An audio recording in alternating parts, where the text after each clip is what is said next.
Ma'am, pwede po ba ako pa-retrieve ng satellite po? Ayaw kasi mag-reply yung 5353 po. Baka wala po kayong balance, kailangan meron po tayong at least 1 peso na regular load para makasend sa 5353. Ayan, sa mga gusto magpa-retrieve ng inyong signal at satellite CCA number, i-comment nyo lang mga idol. Pero kung gusto ninyo kayo ang mag-retrieve, ganito lang ang gagawin nyo. Pumunta lamang sa right message at i-type ito. Halimbawa, signal yung ating i-retrieve, ganito lang, i-type nyo, signal SCCCA number, send sa 5353. Tapos, wait lang kayo ng ilang second, makakatanggap kayo ng message na ganito.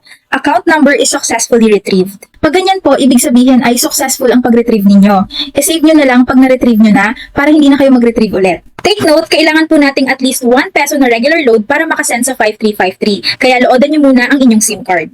Ganyan lang po kadali mag-retrieve ng signal CCA number. Laging tandaan lamang ang may alam. Maraming salamat sa inyong panunood. This is your Coach Ems na nagsasabing, like mo naman at share ang video na ito, okay? Follow for more.